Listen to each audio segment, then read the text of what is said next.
dia, queridos irmãos. Estamos iniciando mais uma aula, a aula de número 23. Que Deus esteja nos abençoando, nos capacitando e nos dando discernimento para entender mais sobre essa aula. A Trindade e o Espírito Santo. A doutrina da Trindade, assim como o credo apostólico, surgiu para confirmar o posicionamento da Igreja sobre Deus, Jesus e o Espírito Santo.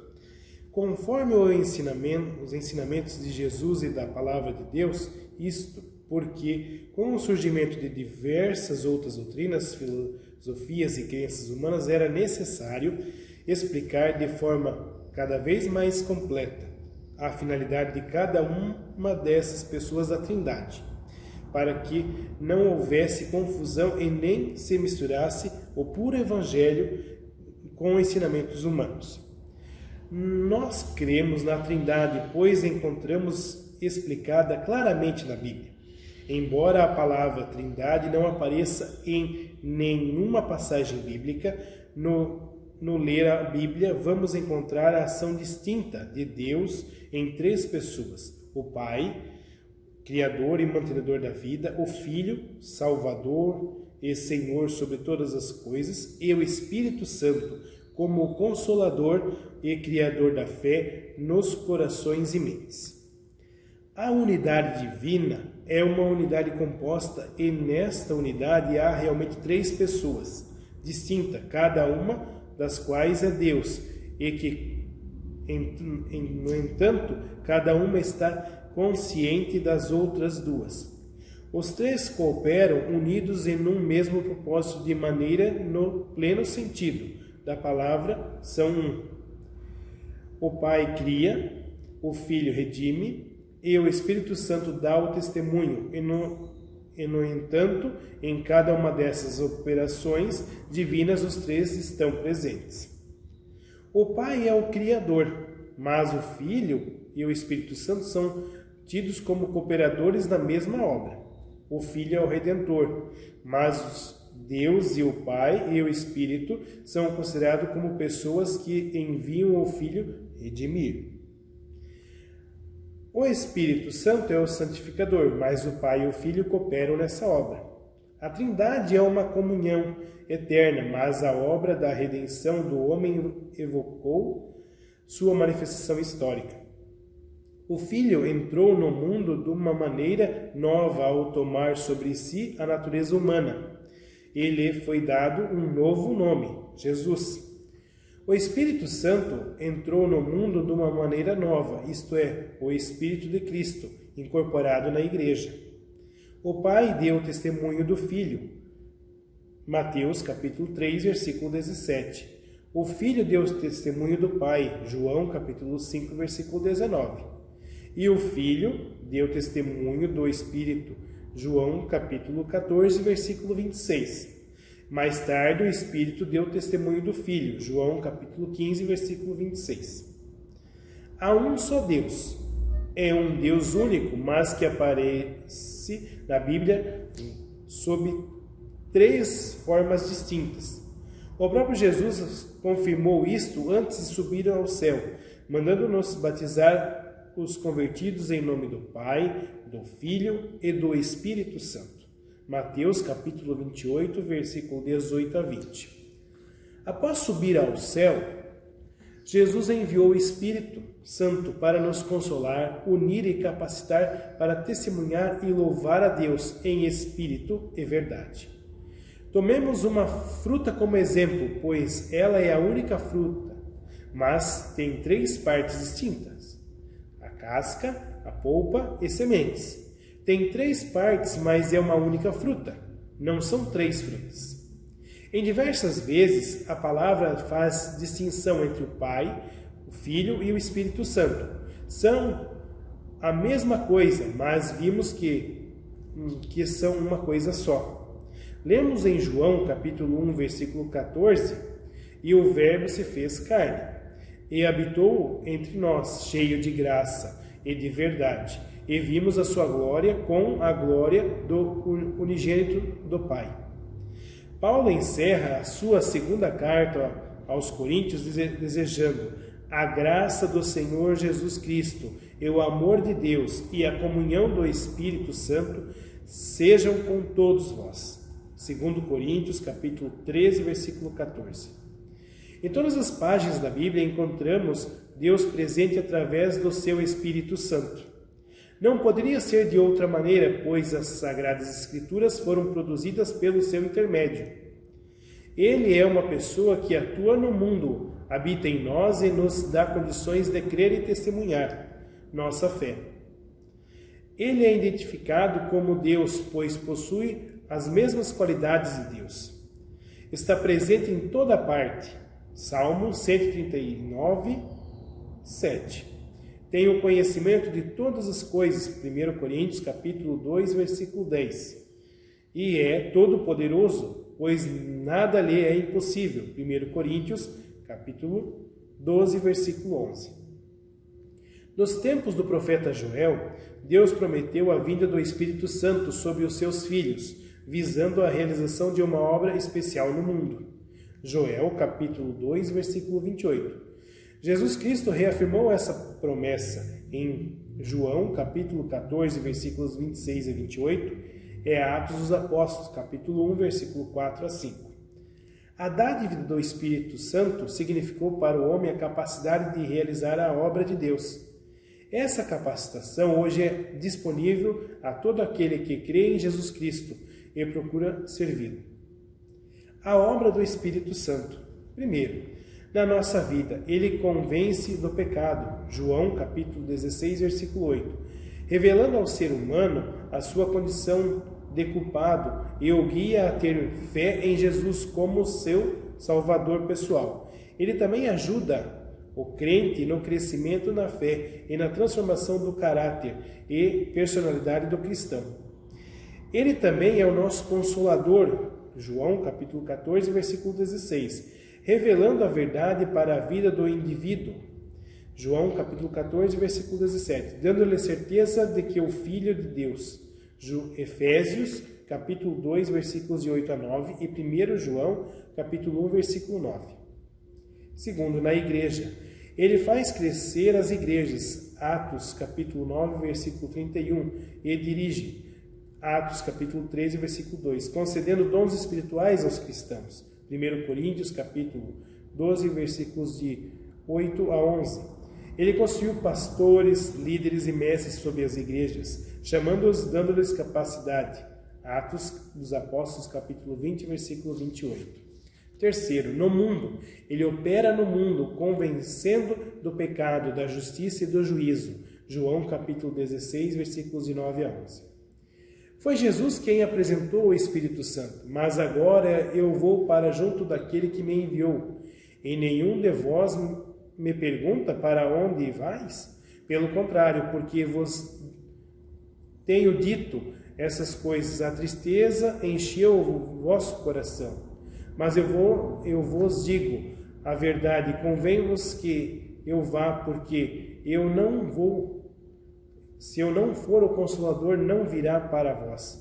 Outros, se porém eu for, eu vos lhe enviarei.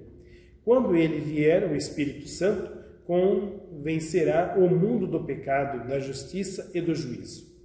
João, capítulo 16, versículos de 7 a 8.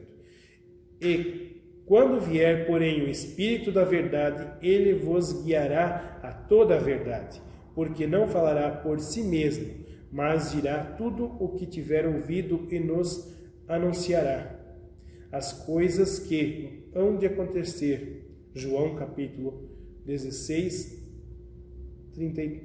13. O Espírito Santo é Deus, mas com característica muito especial, ser o Consolador, o incentivador da fé nas coisas. Ele começou a agir no dia do Pentecostes, Atos, capítulo 2. Festa dos judeus, quando foi derramado nos corações dos discípulos, que estavam amedrontados e desorientados após a ascensão de Jesus.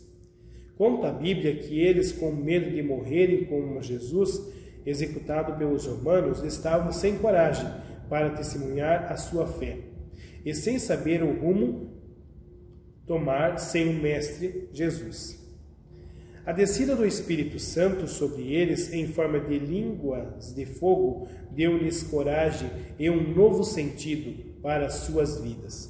O Espírito criou em seus corações um novo sentido para as suas vidas. Testemunhar que Jesus, morto e ressurreto, havia dado a sua vida em lugar da humanidade.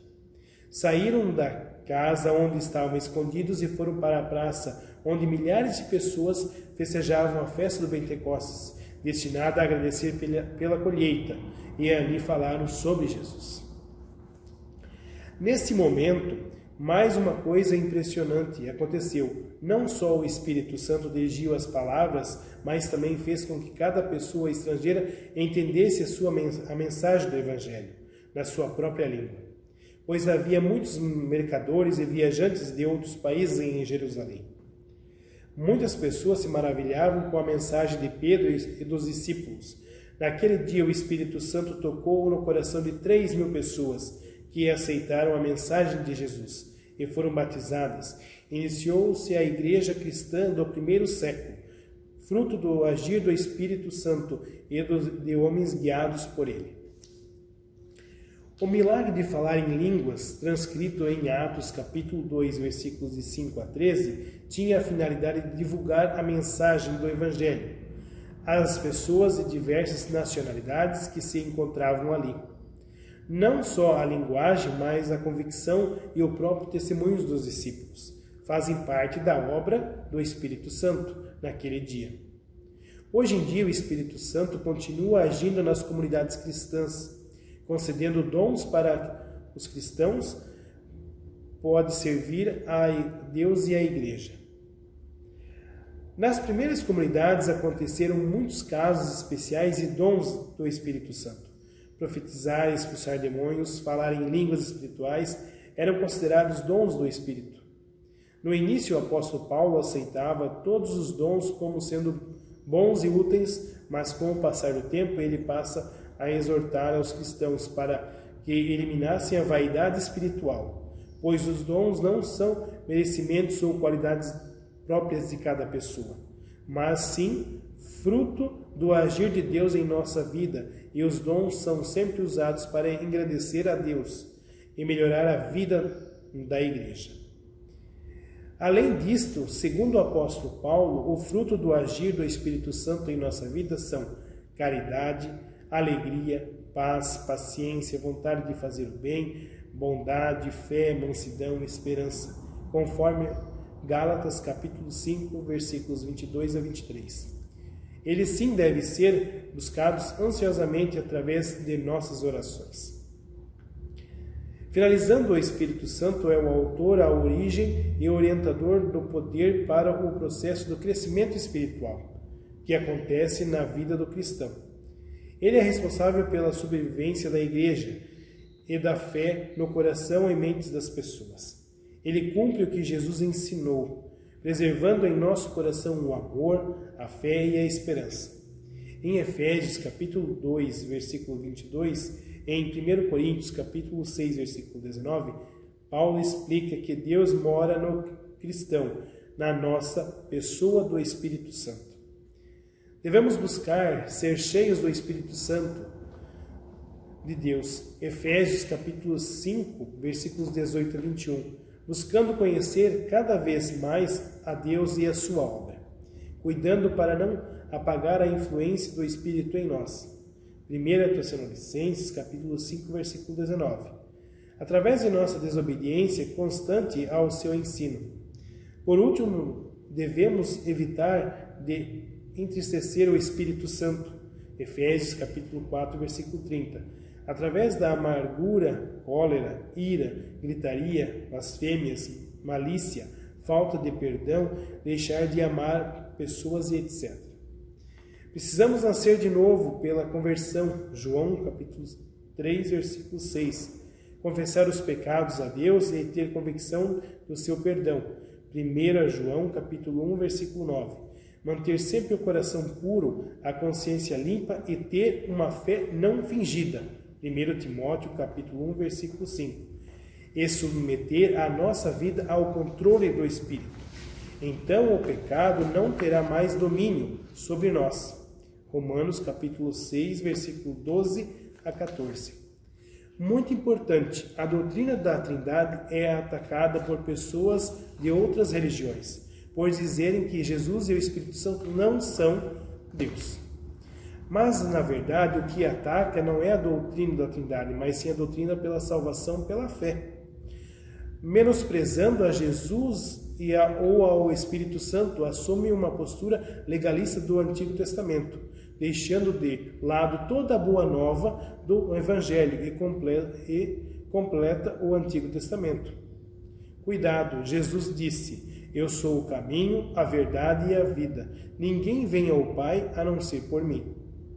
E ele enviou o seu Espírito Santo, para que a sua mensagem não fosse esquecida ou extirpada. A mensagem da Trindade é bíblica. Ela nos fala da salvação em Jesus, enviada por Deus, predito pelos profetas. Jesus envia o Espírito Santo para continuar a sua obra. Recapitulando o que aprendemos hoje, trago as perguntas que estão na sua apostila. São elas: o que é a Trindade? Segunda pergunta: o que são os dons espirituais? Terceira pergunta: qual deve ser a nossa atitude em relação ao Espírito Santo? Que Deus os abençoe e até a nossa próxima aula. Amém.